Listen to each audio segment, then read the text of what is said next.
These are the moments when hostage situations turned deadly, starting with the case of a son who took his own mother hostage and tried to end her life. Yo, shoot me! Shoot me!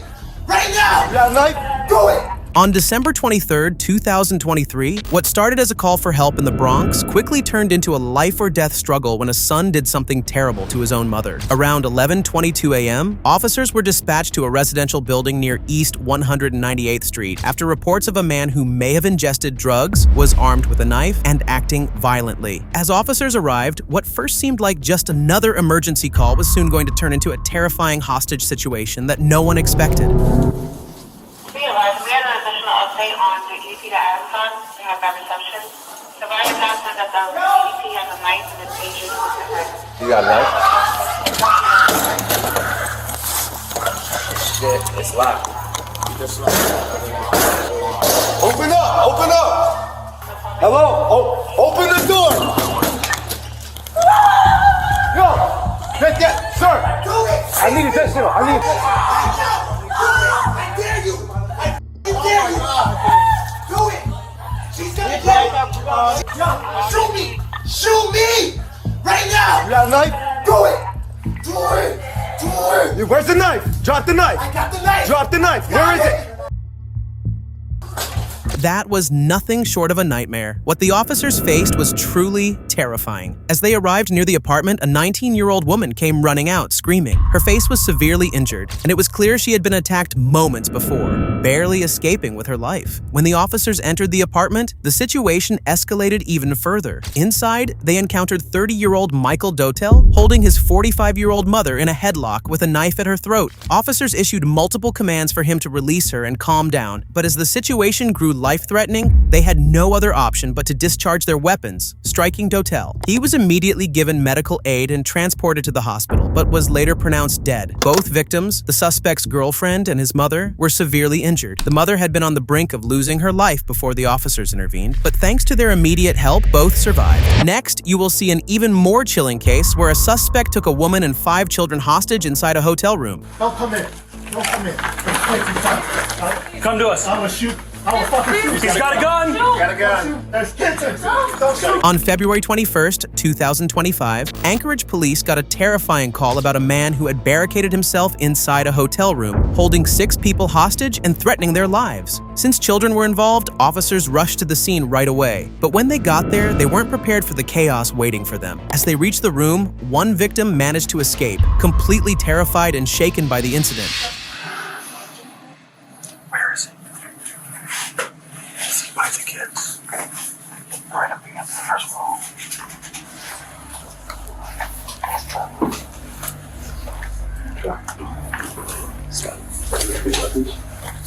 What does he have? What kind of weapons?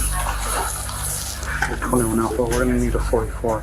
Our second suspect that is in the room is armed with a handgun. I'm not sure if the kids are free to go. Sounds like this might be a possible hostage.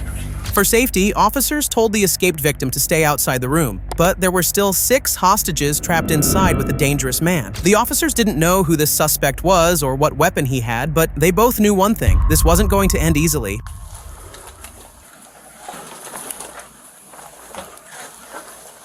Don't come in. Don't come in. There's kids inside. Come to us. I'm gonna shoot. I'm gonna fucking shoot. He's got a gun. Got a gun. There's kids in. Don't shoot. He's got a gun. There's kids in. Close the door. Kids in the backdrop. Close the I can't. Close Get the those kids out. Close the door. Close the door. All right. He just slammed the door shut. We saw the gun. He's holding the kids hostage as well as the adult female. That was terrifying, but what was about to happen next was an absolute nightmare. Why the suspect was holding them hostage, or what his motive was, hasn't been publicly released, so I don't have that information. But one thing is clear: he was definitely not a good person for keeping kids hostage. At this point, the 2 officers couldn't handle the situation alone, not with the danger inside. More officers and a SWAT team were soon called in, but the nightmare was far from over. We hit that door, he's gonna circle.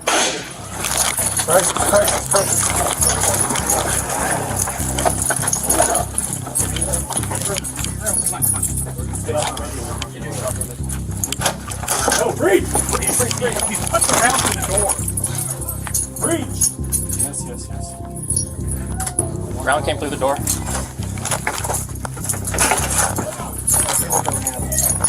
I know. The suspect started firing through the closed door. The officers tried to respond immediately, but the door was locked from the inside. At this point, they had no other option but to break the door down and make a forced entry.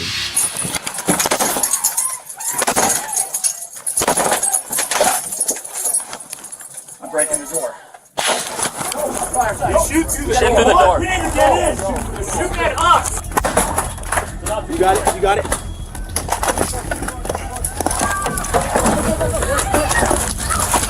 Drop the gun. Drop the gun. Don't do it. Don't do it.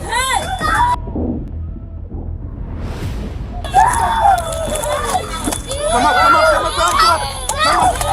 Got it. You got it. I got the gun. I got the gun. I got it. We're good. We're good.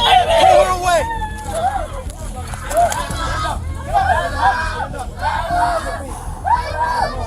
We're good. Suspect down. I'll hold on him. You check yourself. Luckily, those officers got there just in time, before it was too late. As they heard something chaotic happening and realized the suspect was assaulting one of the hostages, they didn't waste a single second and entered the room, successfully neutralizing the suspect. The hostages were quickly rescued and given medical aid. The suspect, later identified as 41-year-old Puipuia Lipoi Alaelua, was also given medical aid but was pronounced deceased. As I looked into his background, I found he had an extensive criminal history, including attempted murder, assault, evidence tampering, and more. He had faced multiple charges before, including involvement in a fatal police shooting and other serious crimes, but somehow he was still free, able to commit these acts again and put innocent people at risk. And honestly, I don't know who to blame for this, the court, the judges, or someone else. Next up, you will see how two officers almost lost their lives when a suspect launched a deadly ambush as they were helping a woman.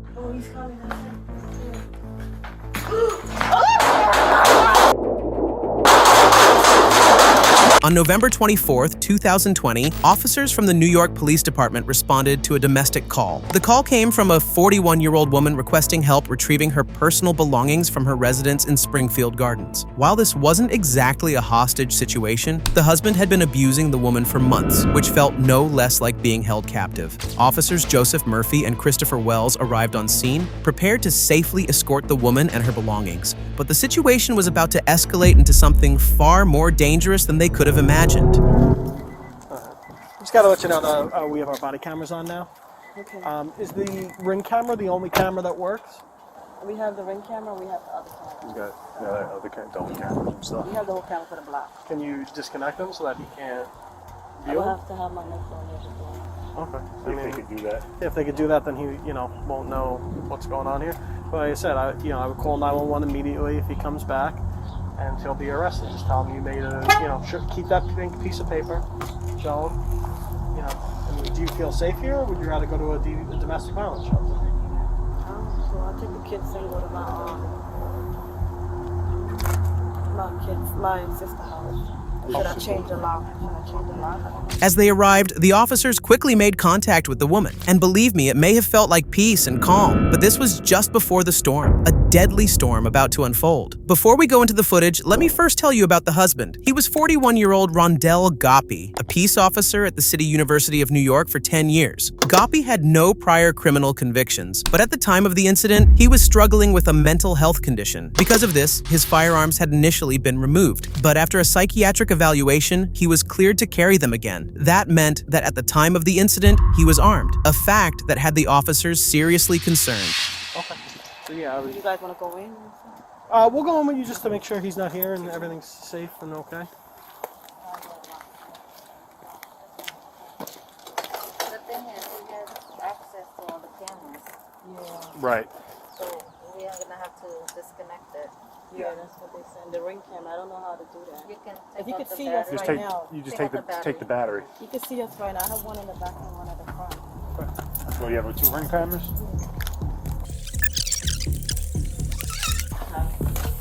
Home improvement, all types of stuff. And you didn't see his car out front. no. No.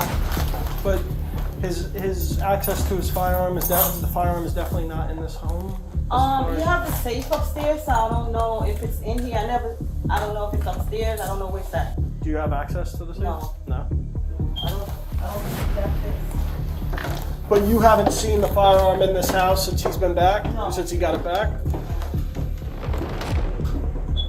Including the firearm, one more thing that made the situation even more tense was that Gopi had access to all the ring cameras, meaning he could have been nearby, watching everything live with a gun in his hand. As the woman went upstairs to check for firearms, the officers quickly searched inside and found nothing suspicious. But just as the woman was about to come back down to the living room, something truly tragic was about to happen.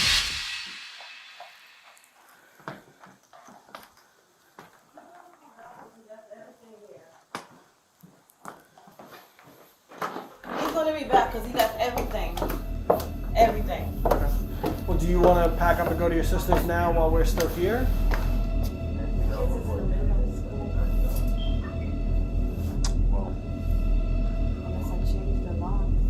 If you can get a locksmith here within, as soon as possible, that's a good idea. Or where does your sister live? Oh, he's coming.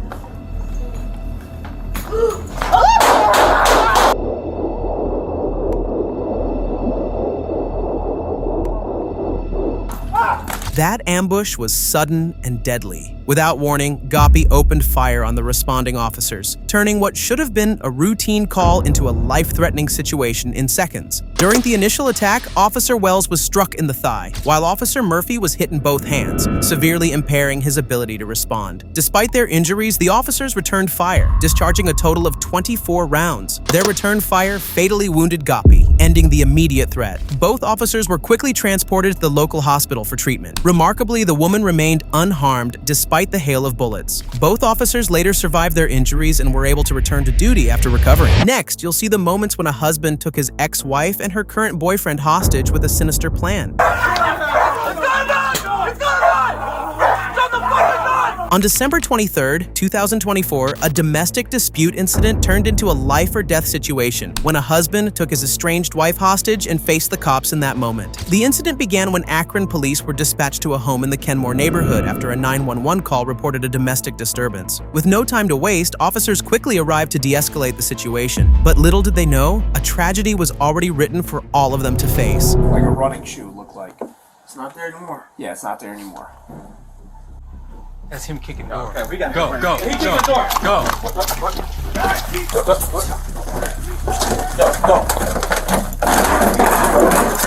You have the knife. Slow down. Slow down. With me. This male just broke down the bedroom door. He's in the room with the Let's lethal. Let's lethal. Get let's. Where at? Akron police! Where? Hold the dog! Hold their dog! Officers quickly rushed inside as they heard chaos unfolding, but the door was locked from the inside. As they tried to push their way in, the suspect slammed the door again and again, determined to keep them out in the middle of his violent outburst. As the situation went on, the officers had no other option but to make a forced entry. Is he in there with you? Yeah. Open the door! Get Get the fuck hands up! Get the Hang on. Watch out. It's going on!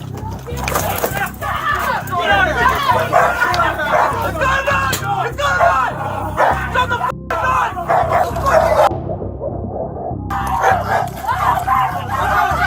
That was pure chaos and absolutely terrifying. The suspect was identified as 58-year-old James W. Gross. Gross was holding a knife to his estranged wife, who was trapped inside the room along with her boyfriend and a dog. Officers gave repeated verbal commands and even deployed a taser, but when that failed to work, they had no choice but to discharge their service weapons, striking Gross. The hostages were quickly secured and given medical aid. Gross was also treated, but he tragically lost his life at the scene. Thankfully, no officers were injured during the incident. Next up, you'll witness the shocking moments when a person high on drugs took his own family members hostage, ready to harm them.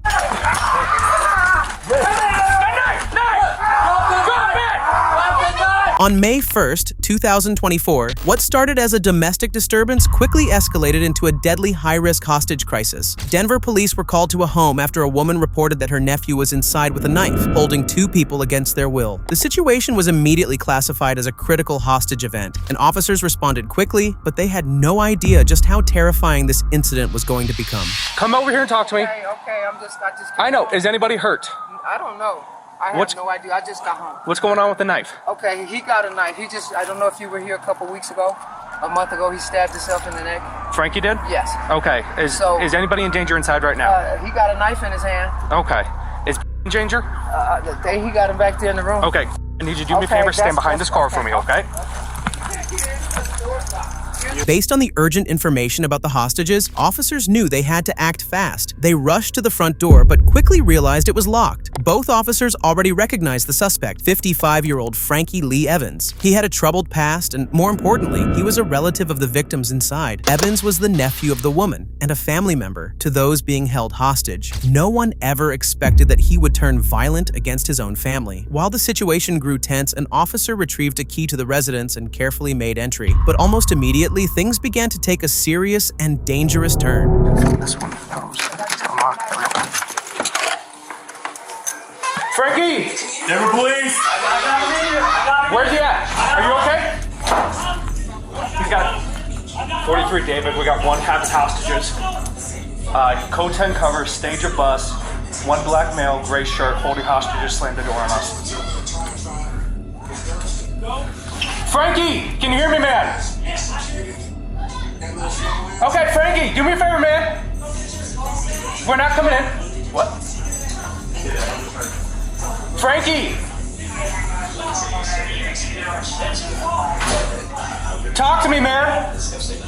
Officers tried multiple times to make contact with Frankie, but he refused to comply with anything. Meanwhile, the situation inside became extremely chaotic and dangerous. Frankie began hurting both hostages and even stabbed the male hostage severely in the chest. With no other options available, the officers had to take immediate action to save these people from the dangerous suspect.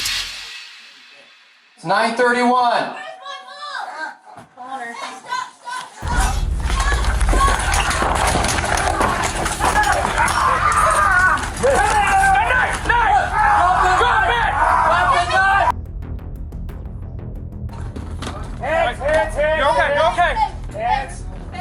You okay? Run this way. Have her. I got her. You're okay, baby. You're okay, baby. Officers successfully rescued both the male and female hostages without any further harm. They were quickly transported to the hospital, and later both were stabilized. Inside the room, as the standoff reached a critical point, officers discharged their weapons, striking Evans multiple times. Evans was neutralized and later pronounced dead at the scene. The exact reason behind his actions wasn't confirmed, but it was reported that he had been high on narcotics prior to the incident, which may have contributed to what happened. If you enjoyed this video and want to see more like it, please subscribe to my channel and check out the latest videos by clicking either of these two.